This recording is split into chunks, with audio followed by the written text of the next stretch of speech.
Hi, everybody. Thanks for tuning into the Locker Room today. I'm Alan Locher, and as you know, I grew up watching both As the World Turns and Guiding Light. I joined the PR department there in 1997 and remained working on both shows for 13 years before they went off the air. As I was stuck home in quarantine, I realized I was missing my Springfield family and thought some of you at home were feeling the same way as I. Today, we have a super couple, Josh and Reva, here with me today. And then a little later during the show, we will bring out their daughters. So please welcome Robert Newman and Kim Zimmer. Hello. Hello. So good to see both of you. Thank you. Good to see you too. Your striped shirt with the picture in the back. Yeah, with my zebras. I kind of have that same thing, color scheme going on too, with my artwork. Look at my zebra picture. I know, it's fantastic. I didn't get the memo. I'm just wearing black like I always do. Your usual. My usual black. Rick calls it black. Rick calls it my uniform. Looking at you, I just assumed you were doing the bar show at the bar. I wish. That would be nice. That's so funny. Yeah. Well, I have to start off because one of our fans had emailed me on Facebook and told me that tomorrow, July 23rd, is 30 years since Reva Shayne drove off the bridge in Florida. Wow. July 23rd, 1990. Jeez. Really? Isn't that great? Yeah. Holy moly. Yeah, because Jake just turned 30 in February, and he was only a couple months old. Yeah, 4 months old when I left. What do you remember Ashley? That was little Ashley. Yes, with think, Ashley, right? correct. Yeah. And also that was the beginning of the short-term relationship with Josh and Harley. Right. She was there. Yeah. She was watching the kids. She was the nanny. She was the nanny. What do you remember about the Florida remote? Well, I've said before, I just remembered because Robert was there before me, and they did all of the stuff of the aftermath of the car driving off. I mean, they did all the car, and then Robert, when I drove up to location, I could see Robert. I was on the bridge with Adam Rice. He was driving me in the convertible Jeep, and I could look down as we were going over this bridge in Marathon Key, and I could see all the cameras, and I could see Robert down there in the middle of the bay, diving and diving and diving. And I turned to Adam and I said, I guess it's too late for me to change my mind. And he looked at me and was like, yeah. I remember the diving and diving and diving part because they wanted me to keep coming up in roughly the same spot. So I was only like 5 feet of water or something. It wasn't really that deep because I picked like one big plant down there, a plankton, and I'd dive down and hold on to it for a minute as long as I could. And then I'd come bursting up, looking and, this kind of thing. And then they go, okay, one more time. And we did it like 10 times, I think, or something like that. And I also remember one of my favorite memories of that, Bruce directed that. And I remember the conversation between Bruce and the stunt guys about the car and how the car was going to come perfectly off the center of the bridge, right? And just flip straight in, go straight into the water, from there. And it wasn't going to veer at all. And then when we shot it, and I was standing right behind Bruce when we shot it, because we were on the other side of the bridge shooting it. And of course, the car comes down and it goes like, but it looked fantastic. Where were you in Florida? Marathon Key, Florida. Yeah. Marathon Key. I remember I thought that I was going to have to drive through the barricades. I remember having that conversation and saying, wow, so I'm going to go through, and how do I stop? And me like, are you out of your mind? No, it's a robot. And I was like, oh, okay. Yeah. I just couldn't believe that it was 30. It just seemed like, wow. Yeah, that's amazing. Crazy. And crazy that we scheduled this today too. Just like, well, all of that. It's weird because I think I did an episode with the Guiding Light writers and found out that we did it on the day that it was Erna Phillips' birthday. Oh, wow. just randomly. Wow. Yeah. Just randomly. So Where were both of you right before Guiding Light? What were you doing before you got the roles on GL? Go ahead, Kim. We were living out in California, and I had pretty much, AC was working, and I was pretty much sworn off soaps because I'd had such a bad experience with having a contract on One Life to Live, and it was supposed to be a 3-year contract, and it was over in 6 months. I was like, I'm not going to do this anymore. I just made such a big commitment, and then to have it all be over. So that was the first time I was on One Life to Live. So I really I was like, no, I'm not interested. We just moved out to California, and I was ready to, try my hand at nighttime or films. And then, of course, I think there was also a actors strike then too. I can't remember the logistics of how that all played out, but they said, just read the breakdown. I think you're really going to like the breakdown.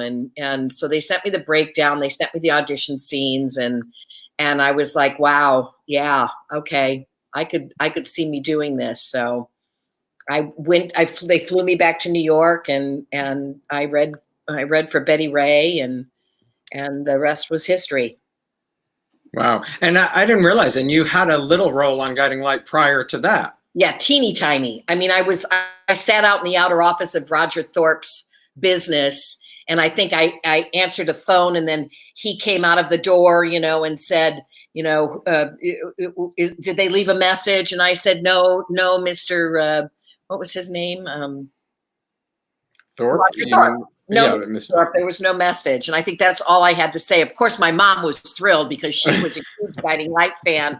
And that made my entire, I love that, I was a star with that one line because it was on Guiding Light. I'd been on The Doctors for 4 years before that. But and working with Roger Thorpe, who your mother must have loved. Michael Passo, yeah. It's so fascinating, too. There are so many actors from, like, I think Guiding Light and World Turns, who actually worked before on the show in little parts like that. Jordan, it's a great piece of history about the show. Interesting. Jordan played, I think, a gynecologist or something like that. Jordan played a gynecologist. Yeah, on he was somebody Light, else. Which is a really frightening thought. My story I've told 100 times. I had just graduated with my theater degree and from Cal State Northridge, and I went out to the Barn Theater to do in Augusta, Michigan, to do a season of summer stock as an apprentice. And at the end of that season, I would get my equity card. And I went to New York. J. Michael Bloom, I think we had the same agent back then, or were you with somebody else? So he offered up he was in LA, and he said, well, you can go stay at my house in New York for a few days, and you can meet the New York office. Yeah, really. And sure, Robert, I won't be there. Wink, wink, nod, nod. And you too. One of those. And so I, flew to New York instead of LA to go home, and I was there for about 3 or 4 days. I went in, and they actually offered me an under 5 on all my children. About 3 days later, that would shoot like the following week, and then I went in and met Betty Ray, and read for her, and she ran me down the hall to meet Doug Marlin, and they gave me a 8-page scene and said, "Can you screen test tomorrow?" And I said, "Sure." And I had never acted on camera in my life, and I'd never really watched a soap opera, other than Dark Shadows, which is a whole other thing, I screen tested the next day. Bruce and I were just talking about how I went up on my dialogue in the middle of it, and there was this sort of awkward pause for a moment, and then I backed up like 2 lines. This was with Jennifer Cook playing Morgan, and I just restarted from where I had stopped. And he said that was in the control room. He was like, "Oh my God, he just did his own pickup. That's fantastic," And they called me the next day and offered me a 3-year contract. And they gave me 6 days to go home to LA, where I had not been in 4 months, and pack up my life and move to New York. They gave me a $5,000 stipend to move to New York. And I got there, I moved into the Times Square Motor Hotel on 43rd and Broadway. Oh, geez. 43rd and 8th, actually. Oh, Yeah, and that was all when 42nd Street was all pimps and prostitutes and drug that's not dealers. a place I would have liked. It to was have been. frightening. wow. And but it took me a couple weeks to get an apartment, and I started that next day. Was I it remember- always meant Go ahead. for both of you to be together, Reva and Josh, when you came, Kim? Was it when you joined? Because Robert was there first. Was it always Reva and Josh supposed to be? Yes. Well, yeah, I think so. I mean, I don't know the for sure. audition scenes were basically about Reva showing up to seek revenge and find Josh, and yeah. Her childhood. Yes. Yeah. Yeah. Interesting. Yeah, I was the little girl from the wrong side of the tracks whose mama was the Lewis family maid, and those boys kicked me around a lot. Didn't you screen test with Jordan? Yeah, I did. But I screen tested with you too. Yeah, I think. Did Yeah. you? Yeah, I guess so. I Yeah. did. I remember Jordan and I were in complete agreement. And it's funny, I'd say that, and then I wonder who might have also been auditioning for that role. And if somebody goes, "God damn it, I should have done that role," And No, but I had one scene with Jordan and one scene with you. Okay. I thought. Who knows? Talk about that a long time ago. Talk about a long time ago. Yeah. That's a long time ago. What if you could put words to what you think the magic of Reva and Josh is? What do you think it is? Well, I'd have to say it was the writing initially. I mean, the story, right from the get-go was full of. I mean, when Reva showed up, there was already a history to the character. How you always know a new character is going to show up because they start all of a sudden talking about this person who you don't know. And they had done such a beautiful job of setting up my character that, it was gold when I finally showed up. There was such a history of Reva's place in the Lewis family. So I would have to attribute it to Pam Long, Jay Hammer, Stephen Brackley, those early writers who, I was Pam's, it's not muse, but I guess muse, she lived vicariously through my character, and she must have had a Josh Lewis in her life because it's true. I mean, writing is what hooks us in. Yeah. And then what the two of you absolutely, and Larry and Jordan, and brought the magic to all of that. Yeah, the chemistry between Robert and I and the rest of the Lewis men can't be denied either. I mean, we were a family. I mean, it was a very ensemble feel, honestly. It wasn't because we all bonded as a family. And I'm talking about Jordan, Larry, Krista Tesoro as Mindy, I think, was back then. Did Rusty come a little bit later? But yeah, they were later. And then bringing in Hawk and Sarah and like all of these layers of family. And they also, early on, really established our history together, Kim. We would do flashbacks. That famous scene with you and me in front of the fireplace. Where we carved the initials. That was a flashback. They did flashbacks of us as children. They'd bring in 2 10-year-old kids to play Josh and Reva, and they really, really built that story. And, for me, that was I was so new to the world of soap opera. I didn't understand how a super couple, what that was or how it worked. But it seems like even in those first year or so, by the time I left, we had already really established this Josh and Reva super couple thing, and I do think we just I've always said, Kim, I just felt that we trusted each other as actors, and we listened to each other, and we would work on stuff. We could go anywhere. Yeah, and the number of things that we did in those days, and the number of things we did in those days on in a single take, or even taping the dress rehearsal, because I think we just had a similar way of working, and somehow it just all worked really well. And it is the casting too of, like, Robert, you were talking about all of your family members from Gil and Audrey and Larry and Jordan and Krista and then Terrell and Christy. It really, you all were magic together. Those two families were magic, and the history, right? Because didn't Sarah work for Yeah, HB wasn't. Lewis Yeah. family's made. Yeah. So it was all of that. Yeah. What do you think some of the biggest lessons you learned from Larry? Oh, just first of all, I think it was not to take yourself too seriously was probably. Yeah. And you're talking about a man who they'd keep calling. He split the crotch open in his pants one day, and he had to have him sewn, and they kept yelling for him over the God mic, Larry Gates to the set, please. Larry Gates to the set, please. He finally he walked. Were you there that day, Robert? He walked out on stage with his cowboy boots, his 10-gallon Stetson hat, his shirt, his bolo tie, and no pants on. Okay, I'm ready. Are you? Oh my God, the fans must be going crazy to think of HB walking out like God. that. That's great. And he did stuff like that all the time. I mean, he just had such a zest for life and for the art, for the work. He just had such a respect for the work. And that you couldn't help but have that rub off on you. He would say, you have to be willing to make a complete horse's ass out of yourself. Right. And I've always thought about that because I play a lot of characters even now on stage where I'm constantly making a complete horse's ass out of myself. I think it's my ability to make fun of myself and who I am as a leading man or whatever, and not take it seriously. I think that gets contagious.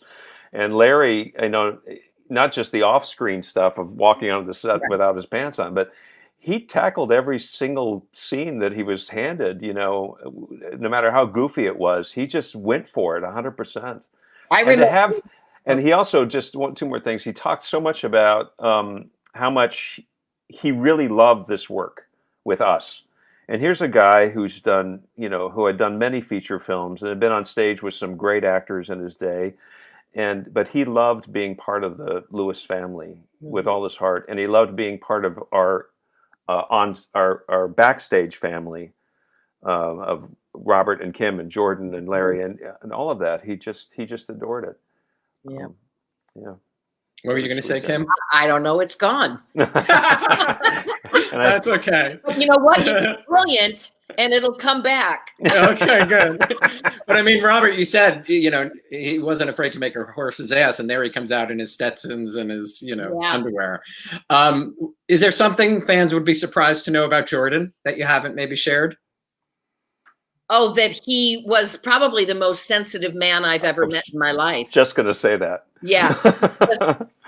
he would get moved to tears over something so minute, and it would just, he was just this cuddly teddy bear. I mean, really.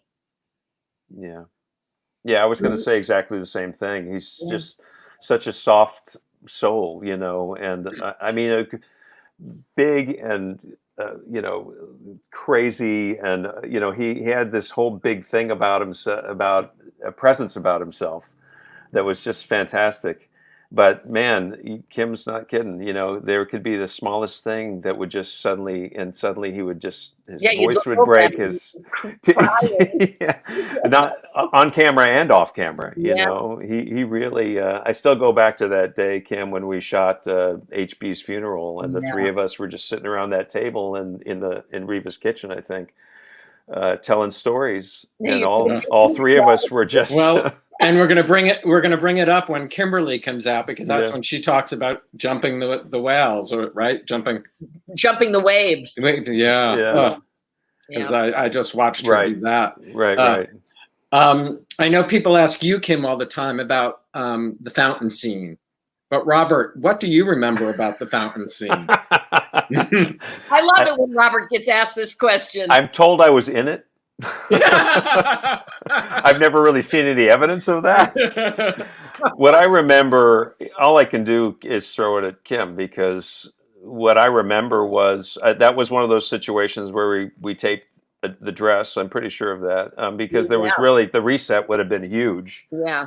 And, we rehearsed as much as we could, without getting in the fountain. And then, but man, they rolled that tape, and, I was in the catbird seat of just watching this incredible performance happen in real time. And it really was something to see.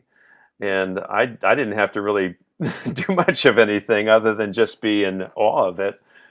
And of course, pissed because I'm Josh. Yeah, and you wound it around your arm. Down on that. That was impressive. But it was really something to see, and the aftermath in the studio. I mean, I'm pretty sure they all erupted in applause, and it was just, and there was like, what's the point of trying to do it again? Because it was so perfect in every way. So that's my memory of it. Me too. So we're gonna have the girls out soon. Anything stand out from the gentlemen who played your sons, Billy Kay, Marty, Jeff Branson? And then I'll, of course, ask you about Tom Kim, but about your Josh and Reva's kids. I just remember, I mean, they were all memorable in their own right. But when they finally, when Jeff Branson finally showed up, he was really the Shane that we all kind of went, yeah.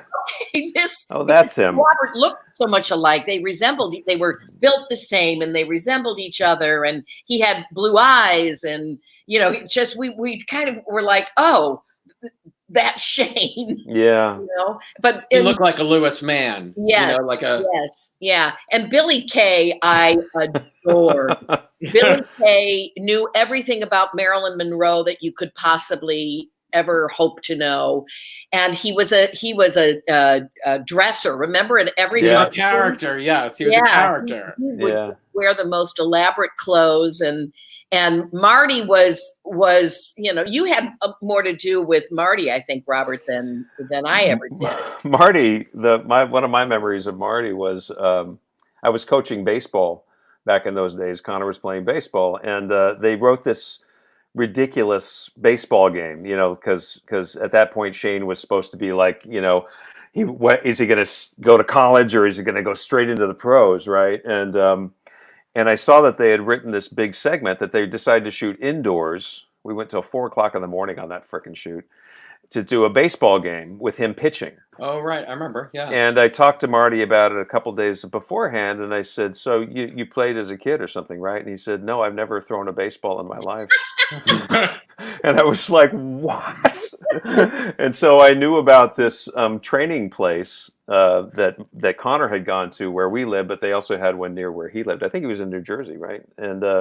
And so I got him to set up an appointment, and I don't know if the show paid for it or not, but just to teach him how to look like he could throw a baseball.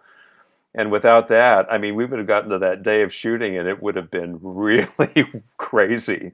Because he was he would like wind up and throw it onto the floor, basically. He couldn't throw a baseball. I actually sweet guy. Yeah. Really sweet guy. I looked up the Shanes, because we also had Garrett. Remember? Yes, right, Garrett. And I can't think of Garrett's last name. And then there were like three other younger, or two other younger ones. We went through a lot of Shanes. Yeah. I feel like we went through a few Maras too, but I feel like the Shanes just kept on sort of being, and that was part of it too. Is listed. We never until Jeff came, I don't even know that they settled on who Shane really is. Right. Yeah, they so really I think the writing was more, better for Jeff too. Yeah. They wrote for the Mara character much more than they ever did for the Shane character. Yeah. Yep. Definitely. And Tom, Kim, talk about Jonathan. What, that little shit? He never got back to me? Did he get back to you? Yeah. No. I'm going to thank him the next time I thank him really hard. Is that for him or you or what is it? Well, I mean, we always laugh because they always talked about Josh and Reva being this super couple. And then all of a sudden I was in another super couple with the man playing my son. The magazines referred to Pelfrey and myself as a super couple as well, Reva and Jonathan. So some of the best work I did on that show, I did late in my career on that show with Pelfrey, and with Rob. I mean, it was he just, and he was not my first choice. He was my last choice for them to cast. Thank God they didn't listen to me. I went into the control room and I said, so what do you think? And they said, what do you think? And I said, any of them but the last guy.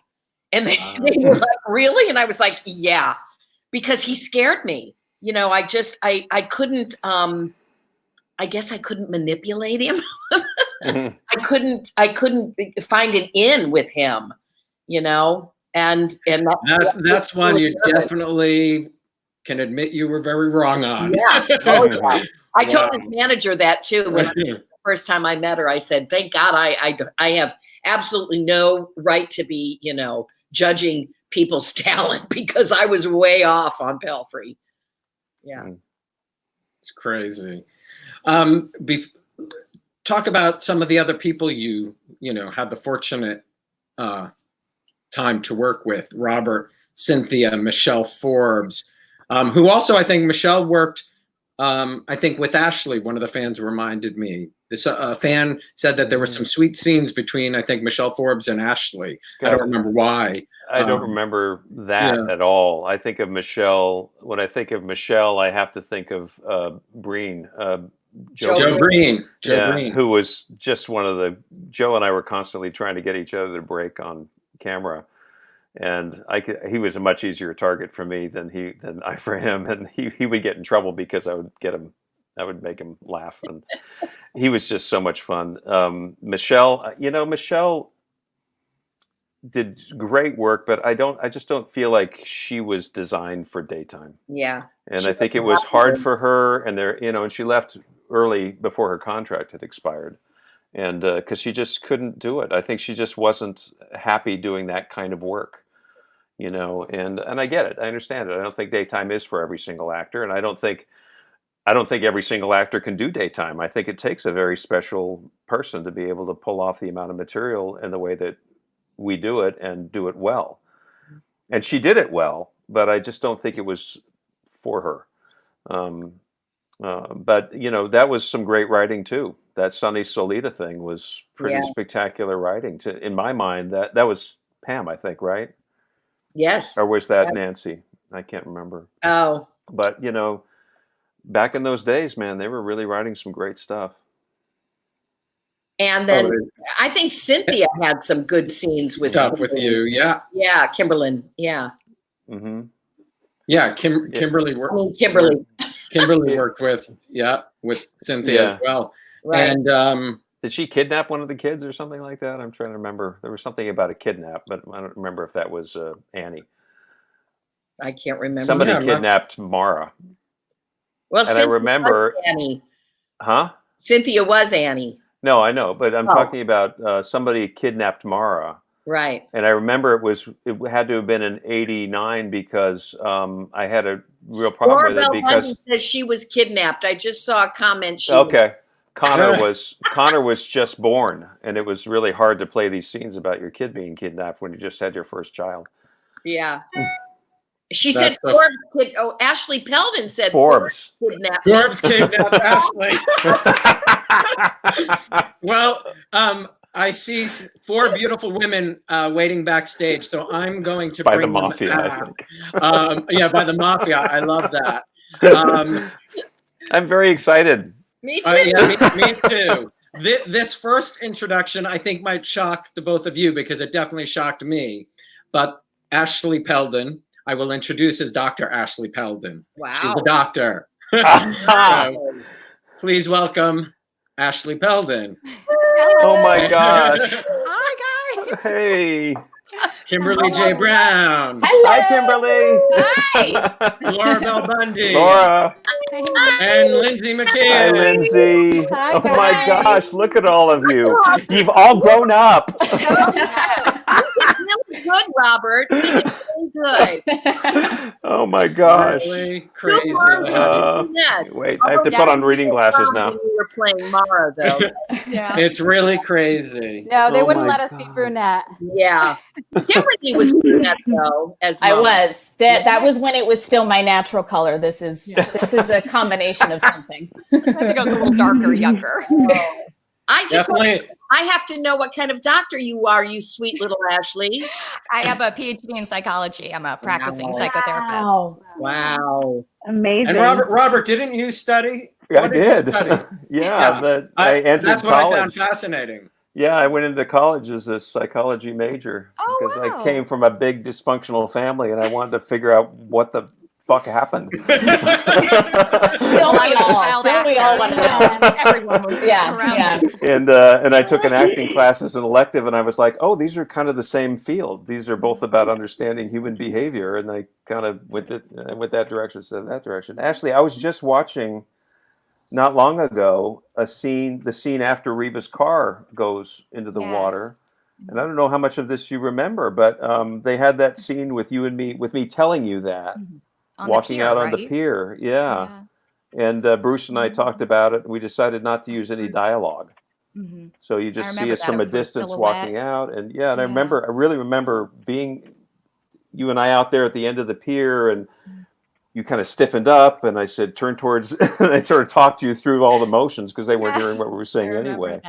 And it was beautiful. I just watched it. It was absolutely beautiful. And as I'm looking at Lindsay, you look like you have angel wings attached to your back.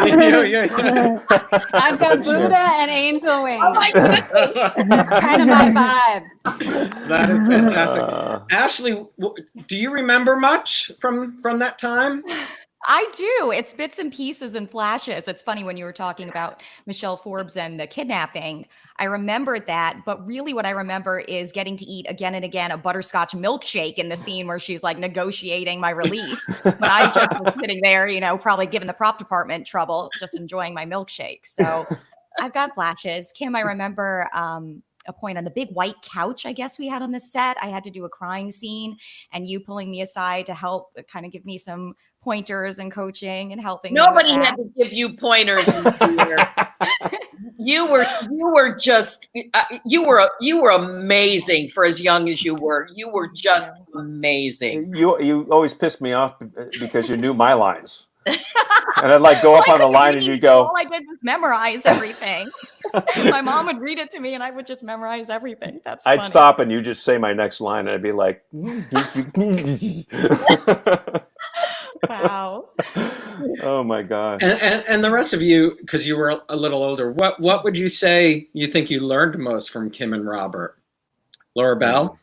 Ooh. A lot. I'm not sure I want to hear this. A lot. No, it's great, Robert. In fact, I posted about it. I mean, you guys were like, it was like going to a master class every day. And I think, I was 18. And I kind of look at my experience of doing Guiding Light as like going to the conservatory at 18, for acting and being around all of you guys that were such pros. And I just remember, I remember thinking, oh my God, she's like the Atlantic Ocean. It just like, constantly. But I think here's the thing I tell this story. I don't know if you've heard me tell this story, Kim, or it ever got back to you. But how we would all sit on the couch in the hallway to run lines or just talk. Right? Mm-hmm. But people would congregate there, and we would run our scenes before we would actually go to set and do them.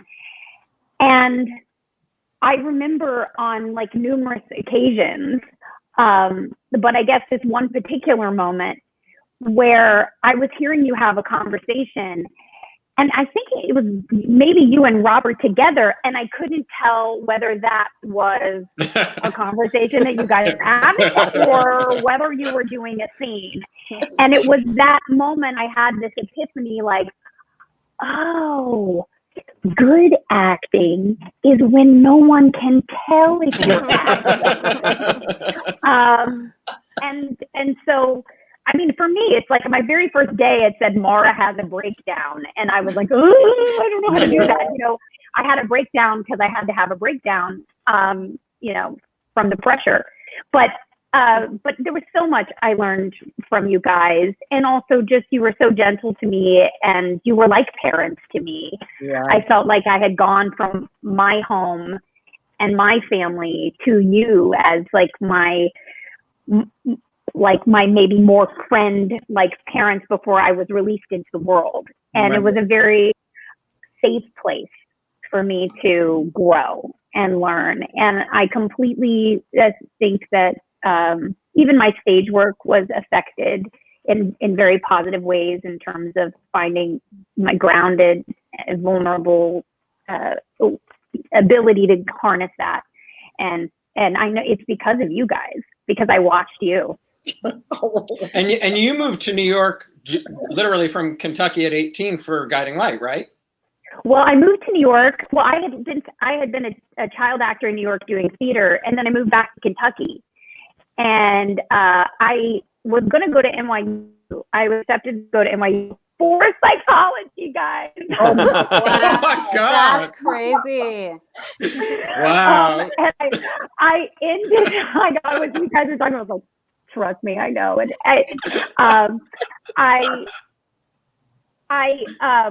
ended up, got the role as a recurring role. So at first I thought I was going to be able to go to college as well. And then when it became a series regular part, I had to defer college. So I didn't end up starting. I ended up going back to college while I was doing Hairspray a few years later. But yeah, it was my substitute. I probably learned more from Guiding Light than I ever would have learned from that, at least your freshman year of college. I would have just learned how much alcohol I was going to consume in an evening. The best thing that could have happened to Laura Bell was when they said bye, and it was like you went out and kicked ass. You know, you really did. I tell that story too. Yeah. You know, I think sometimes I believe that I could have been a creature of comfort and security because I felt very comfortable. Right. And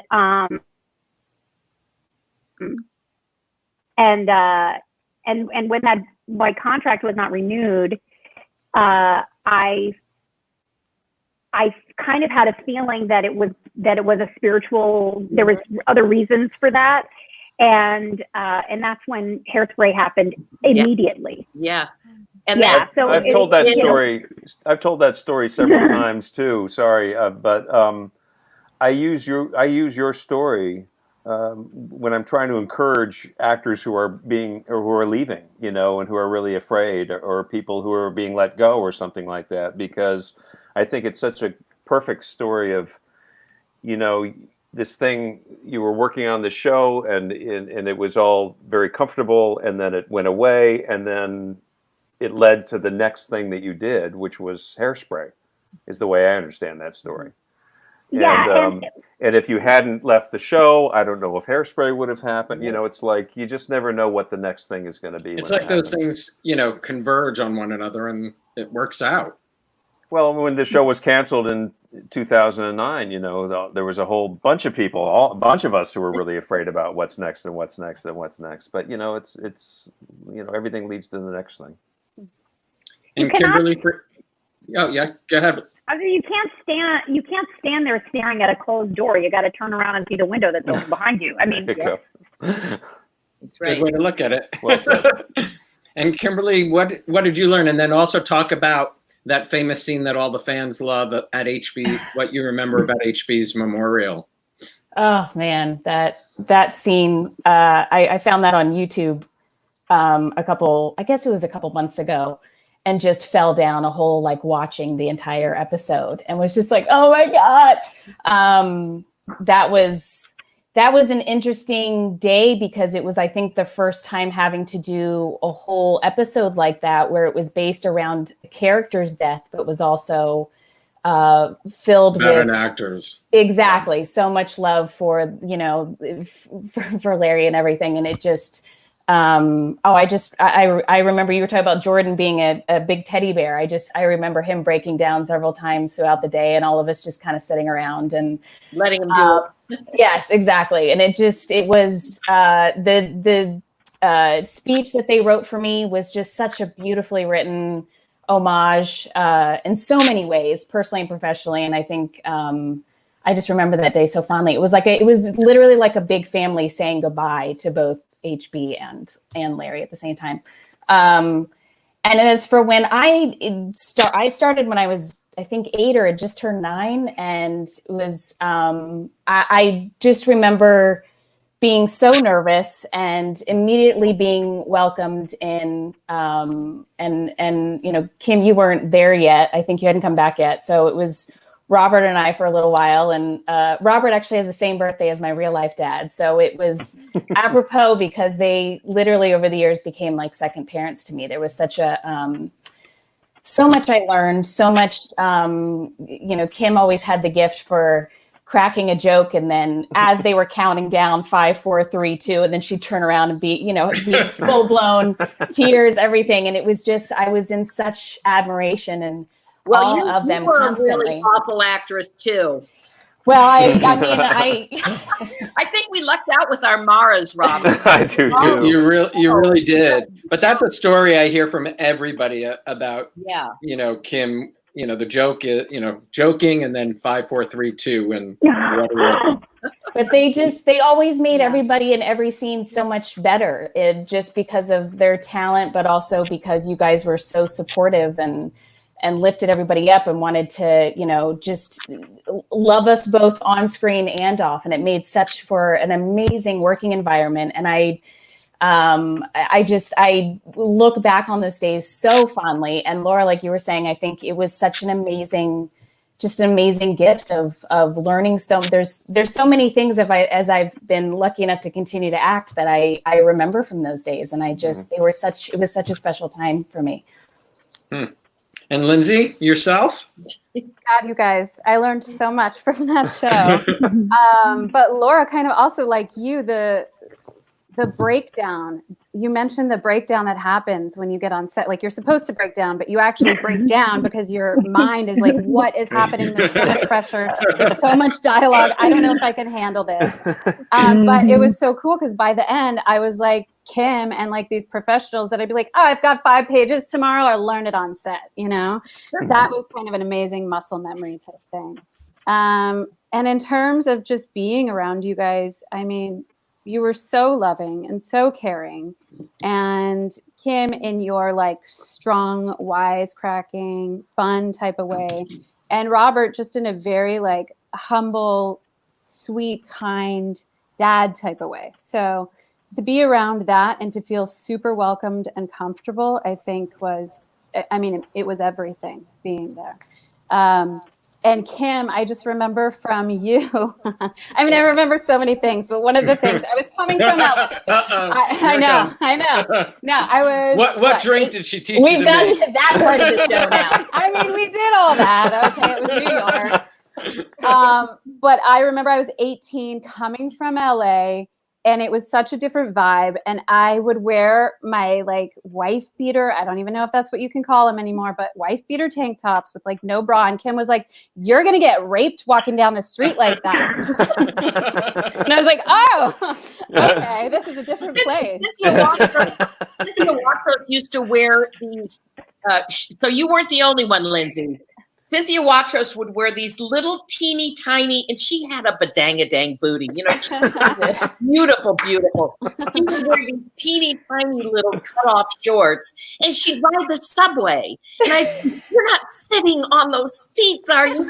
Yeah. Like, oh, my God, put on some pants. I don't recall that problem with you, Ashley. No.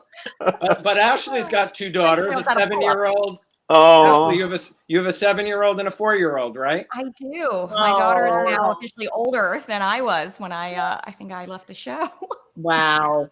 And Laura Bell has her She fits it now. Right. How are you feeling, Laura Bell? Post-COVID. Yes. Laura Bell had COVID for anybody who doesn't know. How are you feeling? I'm feeling good now. I actually feel fully recovered. But, you know, they tell you you're gonna have symptoms for 2 weeks, and I had symptoms for a month. Wow. And back pain, which I didn't really think at the time was from COVID, because I thought it was from picking up my son who was eating solid foods. Oh man, it's really killing me here. But turns out it's actually just it inflames the body and the joints, and so that was a weird side effect, kind of like losing the loss of smell. But I am very fortunate I really am. And I doubled down on some Chinese herbs that I really do think also help me. But thank you for asking. And I hope all of you guys and your families are doing okay and are staying healthy as well. Where are each of you? Los Angeles. LA, yeah. Oh, Everybody's in LA? yeah. I just moved to like Ventura by the beach area, Oxnard, Ventura, because I was like, I ain't gonna be working for a while. It's cooler out there anyway. That's smart. Yeah. We're all going to be home for a little while and safe. So, do you have a favorite storyline? Laura Bell, Lindsay, Kimberly, Ashley, all of you. She remembers. Lindsay, we'll start with you. I don't know that I have a favorite storyline off the top of my head, but one of my favorite things was getting to work with Patricia Field and wear her outfits and walk down the runway, because back then it was like my dream to be as tall as a model and be able to be a model, and that was never going to happen for me. So on the show, it got to happen, and I think that was such a fun moment. Were you a fan of Sex and the City? Oh, totally. Still. Yeah. Yeah. I forgot about that whole Patricia Field thing. I did too. Yeah. Isn't that crazy? the I things just we remember forgot. the outfits she would put together and the hats and the brooches. yeah. And she was so creative. Right. I totally forgot she was there for a while. Wow. Go Kimberly? on, girls. What? Go ahead. No, you go, Kimberly. I was going to say, I feel like I would be remiss if I didn't mention the clone at some point in this discussion, because that was, Bartender. that was an interesting time. It was fun, but that was quite a unique storyline. But did you work with Joy Lenz as a young clone? Do you know? I didn't have any scenes with Joy. her, but I knew Joy at the time because we had done a pilot together in LA right before she got hired as the clone. Because I remember I was working the day she came in for like her screen test or something, and I was like trying to like sweet talk everybody in the production office to be like, "Is Joy here today?" And they're like, "We can't tell you that." And then she came on. She was there as a clone. I didn't have any scenes with her, and then obviously she came, As Michelle. later as Michelle. I'd like to mention a favorite scene of mine with Kimberly was when I was there, when I came back, when I was there for a while as the image of Reva. Yes. Whatever. Oh, right. I forgot about that. Or imagination, actually, what it was supposed to be. And then when I finally did show up, we had scenes when you first saw me. We were in an airplane. The airplane. Yeah. Those were intense. God. Yeah. I remember that you broke my heart. That was so easy to play that stuff because I'm gonna have to look if that's online. Or go down the rabbit hole. Yeah. That was so much fun for me when you came back. I mean, I was thinking this morning, I remember that scene when you were still, when you hadn't fully, when you're still the appearance of Reva for a while. And Mara had the appendix, was in surgery because the appendix, and they had to do that scene walking towards the light. Right. And they couldn't get the audio in there because there was too much dry ice smoke. And so we had to do the entire scene just looking at each other and acting out the dialogue, and then had to like dub it over later. And it was so, that was such a cool day. But certainly that whole storyline and all of that with, Cynthia and everything, that was a blast. Right. Yeah. It was a blast. We had a lot of fun. Yeah. There was the merry-go-round, wasn't there? With Cynthia? The land of wishes, hopes, and dreams. Yeah. Yeah. Which I know was Oh my God, I forgot the carousel. The carousel. The carousel. Oh my gosh. And the Hall of Mirrors. Right. There was something with a Hall of Mirrors. Didn't you get married at the carousel? There was a Hall of Mirrors for Lindsay. Lindsay, Nancy St. Alban, and Aubrey were like kidnapped or something, right, Lindsay? I vaguely remember that. It was like a maze of something. I don't know how, Kimberly, how are you remembering this? Oh my God. I don't know. I know.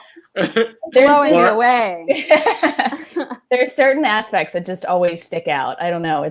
They're all just, fantastic memories. But yeah, people will say, oh, you remember, you'll meet them on the street or something. Remember that scene you did where blah, blah, blah, blah, blah. And I'll be like, no, I don't. I'm sorry. Really? That happened? I don't know if you remember, Kim, that they sat us down once in front of a television and they played a bunch of scenes and interviewed us while they played these scenes. Right. Yeah. And I remember there was a whole sequence where it was like, I have no memory of any of that at all. I don't remember the storyline. That might have been the 50th anniversary week because they showed clips. Yeah, and I was like, I haven't got nothing to say about that. Yeah, the acting's okay, but I don't remember anything about shooting it.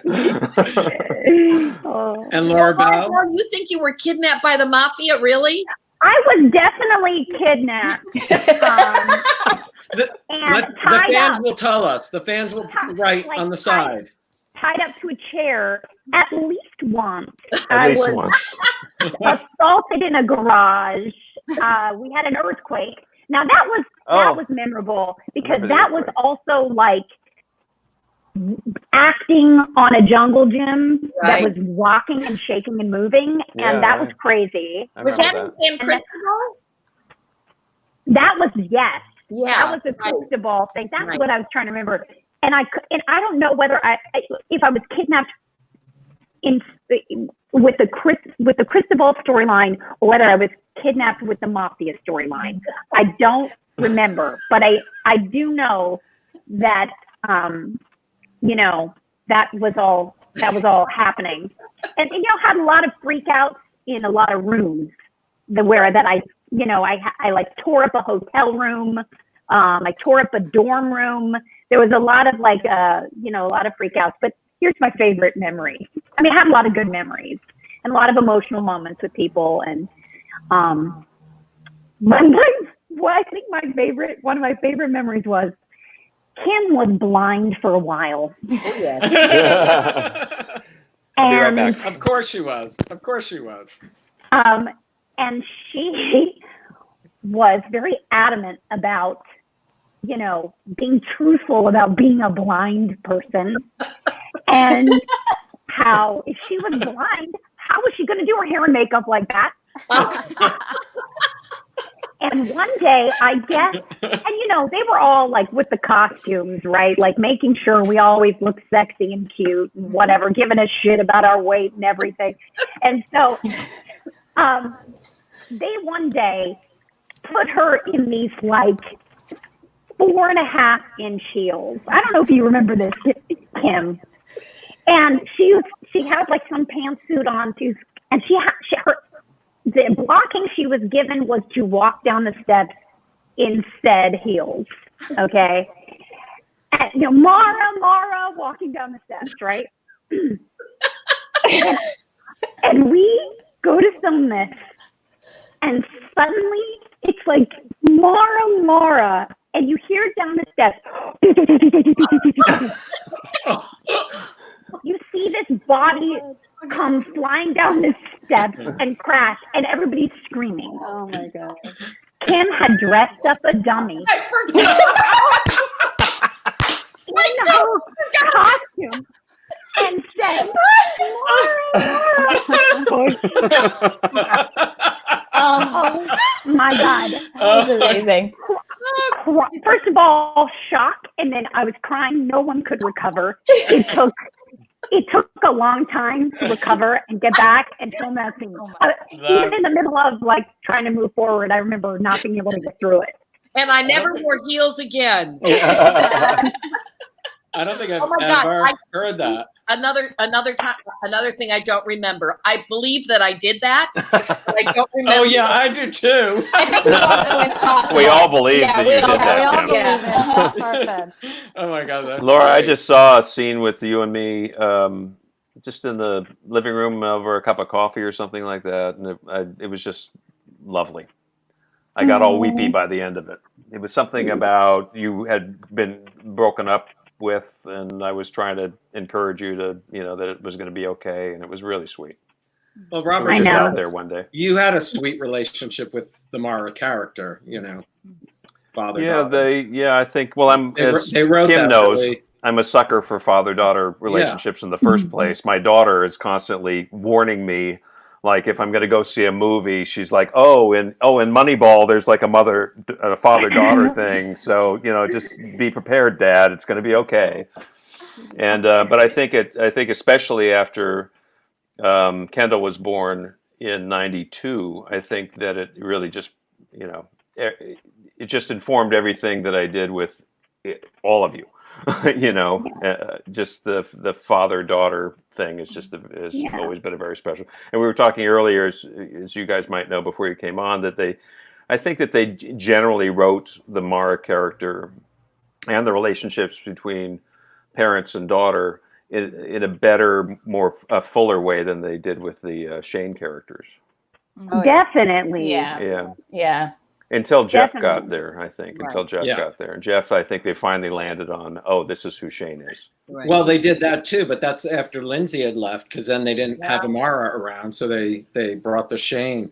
Ashley, you were lucky. You got to go on 2 remotes. I mean, you went to the Florida remote for The wedding. And the wedding. And the wedding. I remember the wedding the most. You really do? That was Yeah, so much I do. fun. Oh, wow, I that's remember great. because the planes and we stayed on like a houseboat and then the nice costumes. I remember the behind the scenes stuff more even than necessarily on set, but Yeah. I remember that being a really big moment. And Robert got to pick you up and swing you around. Oh yes, and a horse. Was there a horse there? Yes. I feel like I remember a horse. I Morgan rode was a horse there. on that location, I That's right. remember. Oh my And you were gosh. pregnant, right? And I was pregnant. Wow. But I hadn't told anyone except for Sue Sacavino, my makeup lady. She was like, don't get on that horse. Yeah, I remember. There's great pictures of Ashley in that dress too. I mean, Kim's dress was great, and Ashley's dress. Yeah. And Lindsay and Laura, you both shared Jordi Villasuso, which fans are asking if you can share memories of working with Jordi. Randomly, Jordi and you both got COVID. We did? He did. His whole family did, yeah. And his whole family did. I gave it to him because he's such a good kisser. I haven't been able to stay away all these years. He was an awesome human. We were great friends, and he was a great kisser. A lot of heartbreak, though. There was a lot of heartbreak with that, Tony. But yeah, he was absolutely wonderful to work with. He's a great human. He was a great friend, on and off. And I and Jessica Jimenez became like super tight buddies until she left the show. And we had a really wonderful time together. Yeah.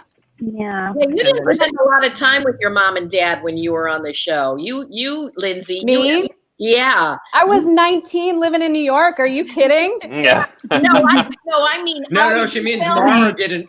She means Mara didn't spend time. Your Mara didn't. Did we not? Not real. Well, maybe more with your dad, but we had a lot of stuff to do, but I just remember you being very busy with Tony and Definitely very busy with Tony. And you also got to work with Matt. Oh, definitely busy with Matt Matt. Bowman, Oh my yeah. God. He's like the best human. Yeah. Yeah, and Cassie, I worked with her a lot. At that time, it was were you and I Nicole, at right? odds on the show or something? Well, maybe I was off. No. No. Oh, we might have been at odds. Maybe you just don't remember. Maybe I didn't want to work with you because you wore that beater all the time. I know. I was like, get her away from me. She just yells at me.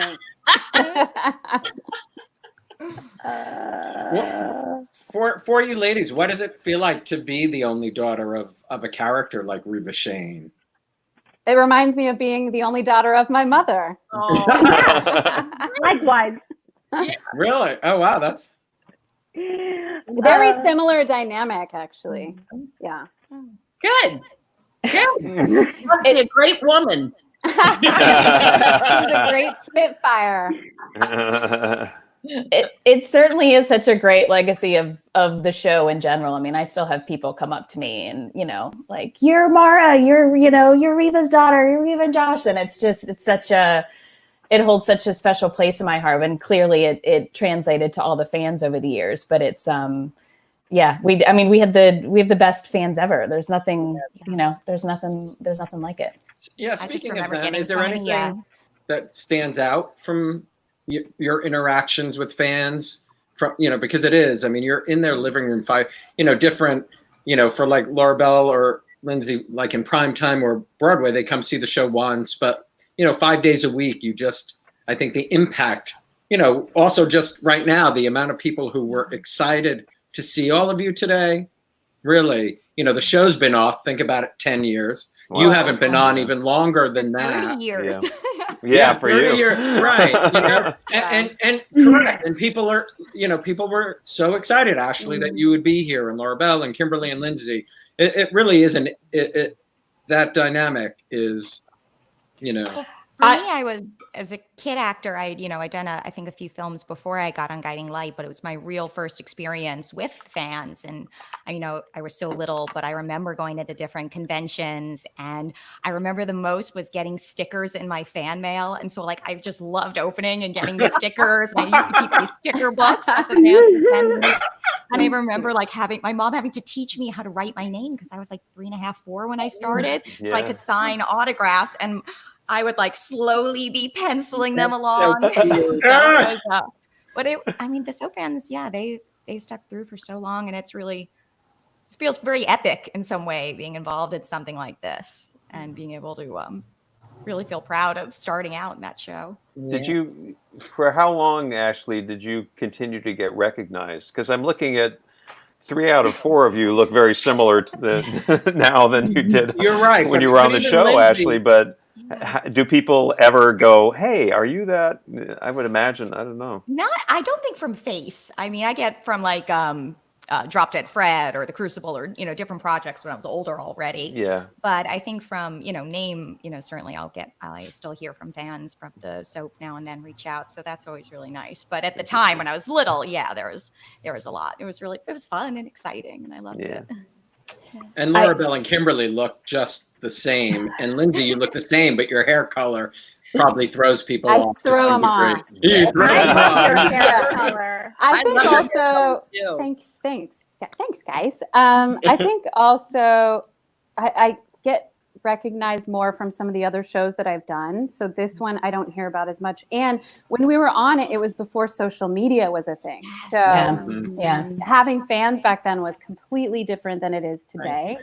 Right. But one of my favorite experiences was being on the show and taking a trip to Italy, taking a vacation and getting recognized on a street in Italy and turning the TV on and being like, I'm on TV in Italy. This is phenomenal. Who gets to have this experience? Sentieri. Well, I remember those appearances that we would do, Kim, in Italy, and you were like the Beatles over there for a while. For a long period of time, Guiding Light was the most popular show. Sentieri was the most popular show, daytime or nighttime, in Italy. Yeah. This was before they really started making their own soaps and modeling them after Guiding Light's formula.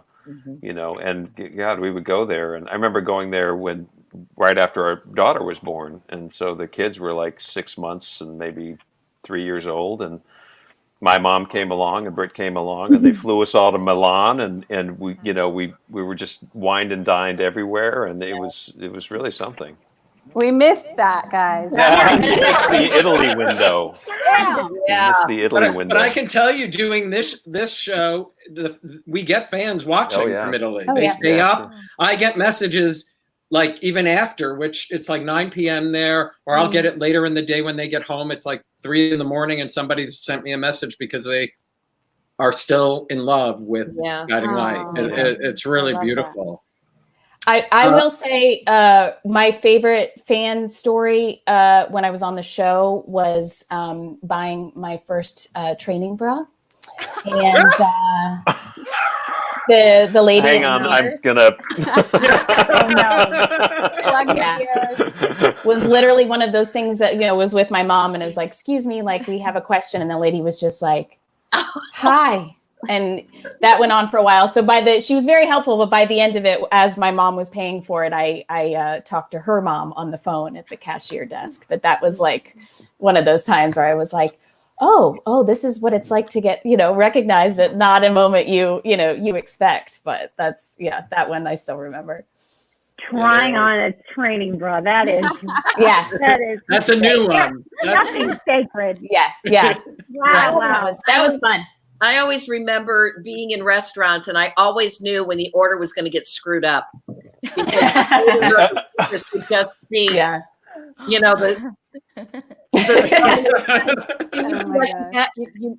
got medium rare, and it's going over their head. Yeah. And of course the meal comes and nothing's right.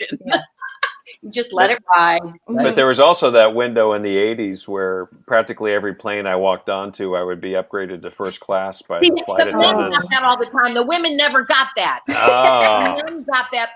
Larkin Malloy used to fly first class all the time. Yeah. I had Checking that into one hotels, time, you'd be upgraded to I had it one time coming home from India, and this man who recognized me upgraded me, and I was like, oh, this is the biggest blessing, because that's a 14-hour trip. But that was the only time. I got the Italy trip. I never got that at all. I never either.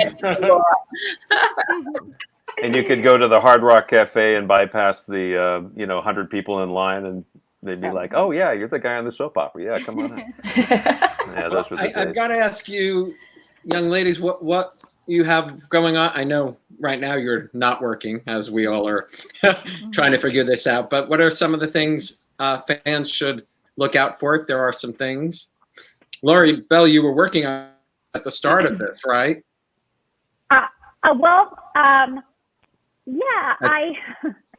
been. I was on a show called Perfect Harmony, and it didn't get picked up for a second season. But I've been. I just finished up an album. That is going to be. We're going to start rolling it out in mid-August, and it sounds kind of like a classic MGM 1950s movie musical, kind of like a Singing in the Rain, but with like pop elements and hip hop beats, and every song deals with a different issue women are facing today. Wow. So it's essentially putting the women's, music to the voices of women during this current women's movement. And so the first song coming out is called Get a Girl You Go, and it's about women who do it all and break the glass ceiling. And I'm doing that song with Shoshana Bean, who you may know, Kim, who did Wicked. Yeah. It's amazing, yeah. And Anika Nani Rose, who was in Dreamgirls. Dreamgirls, right? and she's the only ever Black Disney princess from Prince and the Frog. So that's a song we're doing together, and it features all the Democratic women running for national office in 2020. That's fantastic. My whole world right now is all about women's rights and women's history, and starting a podcast soon that'll be on the Broadway Podcast Network, and it will talk about the history of each of the issues that we're talking about in the songs. So whether that's equal pay, or whether that's over apologizing, or domestic violence, which affects 1 in 5 women. So any of those subject matters we will be talking about at length in the podcast. So that's what awesome. I've been working on. That's great. Well, if you want to talk about the album when it comes out, I'd be happy to do a show. I would love it. We can do that. Kimberly? Thank you. I was supposed to be shooting a horror sci-fi movie right now before COVID hit. So we're hoping that that's only going to get pushed a few months into the fall. And I did a Hallmark Movies and Mysteries movie last year. It's the Crossword Mysteries movie series with my good friend Lacey Chabert, and they're hopefully those roles or more episodes are going to continue next year too. So it's kind of, we're all kind of playing that fun waiting game in the the balance. It is. And I was fascinated. You got into improv. I did. I took a break from acting in my early 20s and went into CSUN, Robert, and graduated their business school. And then afterwards was like, I've always wanted to do improv. And so I kind of jumped. I went to, worked up through Second City Conservatory and UCB. And so I've been performing and still learning from both of those schools. And so I shoot a lot of my own sketches and content and stuff for YouTube now, to keep up with the young kids. Yeah, and fans can find that on YouTube. Fans can find that on YouTube. Yeah, I have a YouTube channel. Yeah. I went to Kimberly's wedding out in Los Angeles. You did? Yeah. That was a great night. We are no longer married, but that was a great night. Yeah. Sorry. Well, I was pretty weepy that day. It's all good. I was pretty weepy for that one. That was pretty special to have you there. Yeah. And Lindsay? I have started writing, creating, and producing my own content. So I have a couple different projects in various stages of development. I have like a sci-fi action thriller that will probably go into pre-production, hopefully 2020. Big budget film. And then oh, great. Yeah. And then another sci-fi kick-ass female lead that I wrote and created. We have the film and we have the TV show written, and we'll see what happens with that. And then another dark comedy based on events in my life growing up in LA and how I ended up in a spiritual cult. So we're shopping that around right now. That sounds very. I want to hear about that one. That is a soap opera, right? Yeah, a therapist you might need. Well, I've done the work. Definitely. Also, just got. I don't know if you guys know what Reiki healing is, but I got certified in Reiki healing. Yeah, that's awesome. I don't. Which is perfect because you wouldn't have to touch anybody. Exactly. I love that. Can you tell me what it is? I don't know what it really. So it's a Japanese healing modality. It's an energetic type of healing where I use different like symbols and have ancient ancestors and angels like pass through my hands in order to give energy over to you. Very cool. Very cool. Yeah. Can you do it virtually? I do it in my meditation sometimes, and then I do it in person. So cool. I could give you guys a little. Ashley, Brian Buffington, who played Little Bill, just sent me this picture. Oh, I love that picture. Gosh. It's so cute. At one of the softball Brian, games. I remember him so well from the softball. Yeah. He just texted. He just texted that. So you have your own private practice, right? I do. I work a lot of clients in the entertainment industry. I retired from on camera about 10 years ago now when I went back to grad school and started my family. And so shifted from that. And actually from a film I did, Child of Rage, when I was I think after I left GL I did at 7. And I did Child of Rage, was about a little girl who was severely abused and had reactive attachment disorder. And her therapists were on set because it was based on a true story. And it was after that I kind of got inspired by psychology, ended up pursuing it as an elective in high school, got my bachelor's. And then kind of at one point just had to make that decision of what really calls to me. I was fortunate to be a working kid actor from 3 to early 20s and then decide I've enjoyed that, but this is really what resonates with me. And so now I have my own private practice and I love it. And I'm working right now on turning my dissertation into a clinical book in the field. That's amazing. So Joshua, we did pretty good. I guess so. You must have done something right with these brilliant girls. Sure. Maybe it was trading daughters every few years. Getting an entirely new daughter every couple of years. Maybe that has something to do. It makes perfection that way. Maybe one of them will need a mom or dad in a movie. You know? We weren't with any of them long enough to destroy them. No, no, quite the opposite. Quite the opposite. No, we destroyed you, Laura. No, that's not true. I, and I'm sure you guys feel this way too. That like the key word is safe. You know, I felt very, very safe and loved by both of you guys. Yeah. Really like parents, and I love you so much. And like you hold such a deep place in my heart. I remember when I ran into you in that bar in LA. Of course it was a bar. Again, not a shocker. Not a shocker. Not a shocker. Definitely not a shocker. I got to meet your fiance at the time. I don't think you were married yet. Yeah, I don't think so. So my husband and I had our first kiss at the Smokehouse. Right. That was who does that? You know, a public bar, right? Here. You know, over some bourbons. And the day that happened, it just happened to be like the anniversary of the opening of the Smokehouse. So we would go back for the Smokehouse anniversary every year. And we were there on our anniversary. And that is when I saw Kim there with other soap actors. There was something you guys were doing. Martha Byrne, Bill Fichtner. Yeah, I mean, there was a big. Oh, that's so funny. I just had people. Yeah, I just had Bill on the show yesterday, oh. and he was talking about Martha getting everybody together at that. Yeah, that was that night that I got to see Laura.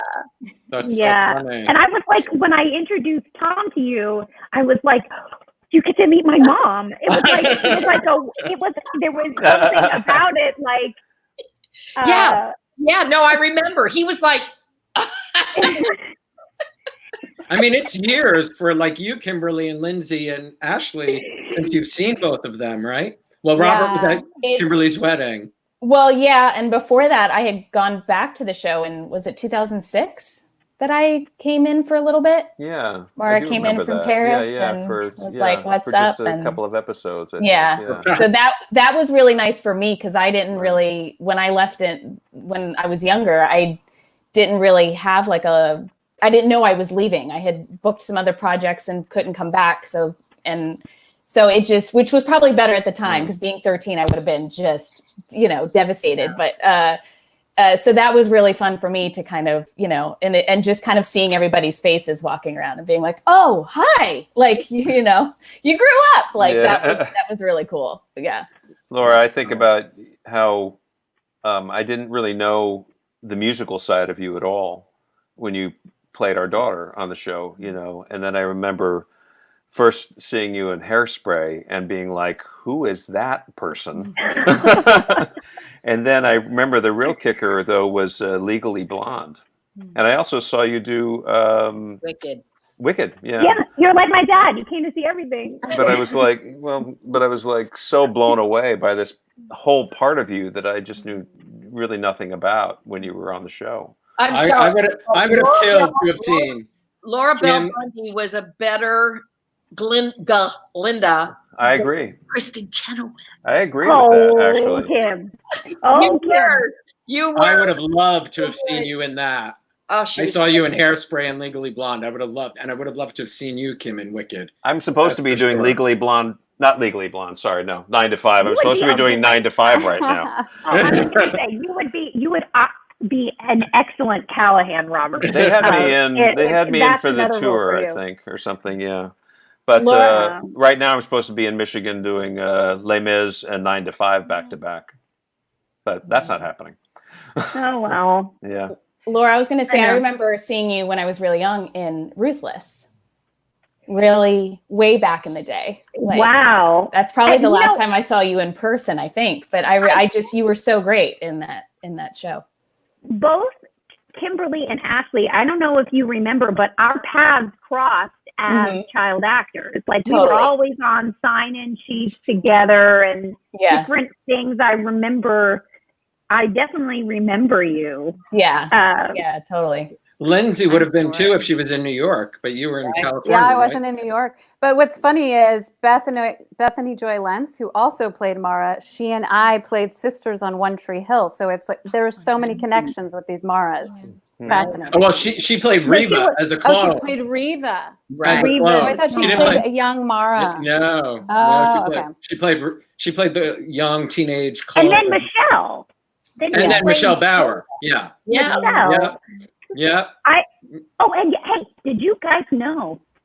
So she and Wes Ramsey never worked together. Okay, she like left the show, and then Wes came on the show.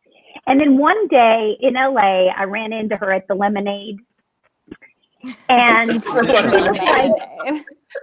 was like, "Is that a bar?"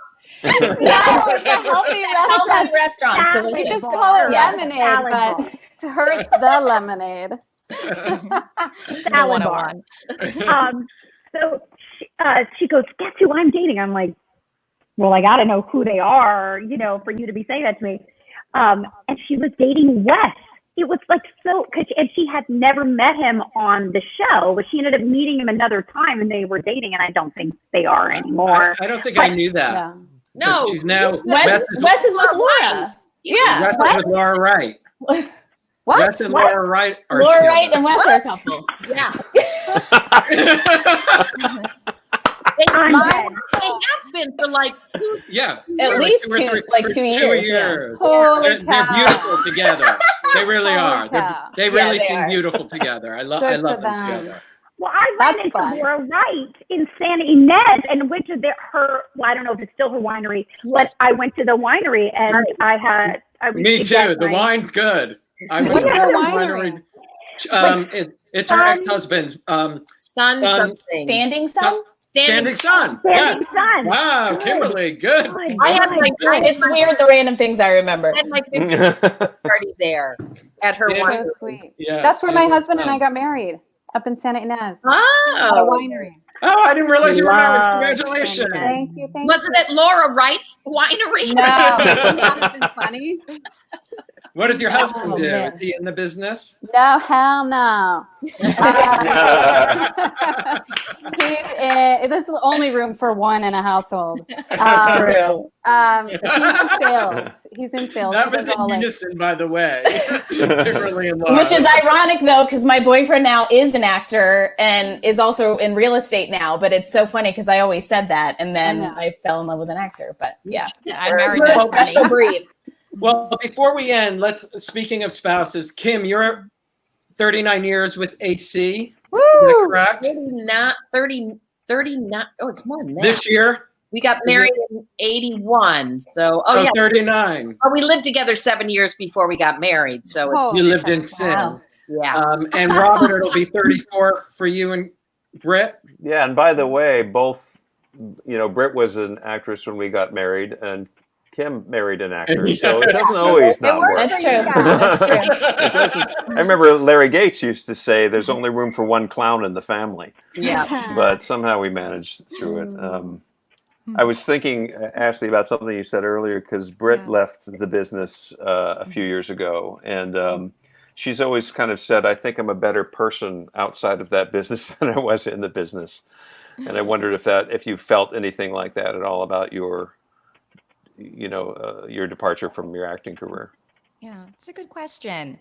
I think the industry had a lot to provide, and I really enjoyed it, especially coming as a kid actor and really getting to have the fun of the experience and the excitement kind of before it started to shift, really with the advent of social media and the internet and kind of all the anonymous online stuff that goes along with being in the spotlight. And that really just wasn't me. I'm more of an introverted person, and I really found my calling with psychology and being able to kind of dig into something that's meaningful for me and pursue it, and work with other people and help people has definitely resonated with me on a deep level. But things like this are such a nice reminder, though, that I'm privileged that I got this experience of the industry where, this show has helped people over the years. It's given them something to rely on, to love, and to really focus on. And we bring joy to people. So that's, I think, on the positive, I would say it's that piece that I think I carry forward with And we me. still are. That's the crazy thing. Like I said, 10 years later, the show is off. And what, you being here, I thank you for that. But you're bringing joy to the people watching. It's I crazy. know you're bringing joy to me. I was going to say, I've been looking forward to this since you first reached out to me. So thank you for doing it, because this is so thank awesome you, Alan. to get to catch up with everybody. You're so welcome. I was just going to ask, the young ladies, I think Laura Bell. What's that supposed to mean? No. Youngish. Younger. Youngish. I think, Lindsay, you might have said it about doing this before social media. What is it like acting now in the social media world? Well, one, I've kind of taken a step back from acting too over the last couple of years, and social media, because I want to say social media is the devil. It can allow us to do things like this and to have forms of communication and to learn a lot. We have a lot available to us. However, I think it can be severely damaging, this world of doing things for likes, and that people can say anything to you without having to face you. And it's a lot to deal with. It can tear people down. And I don't know how the younger generation deals with growing up like this. I don't even know. It was hard enough for me growing up, and then to have to go through all of this is wild. So yeah, it's a whole different time with that. It's not my thing, like you. I'm like a forced extrovert, but I'm really an introvert. So it never made sense to me, and it was never my thing. So that's why I was like, does this still resonate for me? Let me sort of reassess and take a step back and see if that brings me more joy and more comfort. But isn't this? I can ask the younger actors. Go ahead, Kim. I'm listening. I'm listening, Kim. Go ahead. We miss you. Isn't it part of the industry now that producers or whatever want to know what your fan base is and what your it used to be your TVQ. Now it's how many followers do you have on Facebook? Some productions, I know Jake's show, my son is on a show called Animal Kingdom, and they watch it if you're not. It's my sister loves that show. Okay.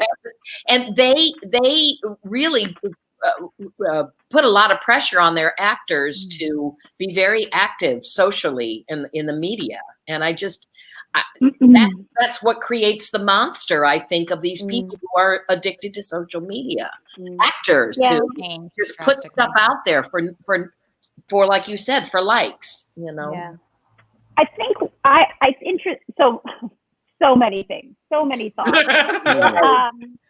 I definitely have a love-hate relationship with social media. Right. I think my bigger issue with it is like, why do I have to stop the moment I'm in to take a picture of it?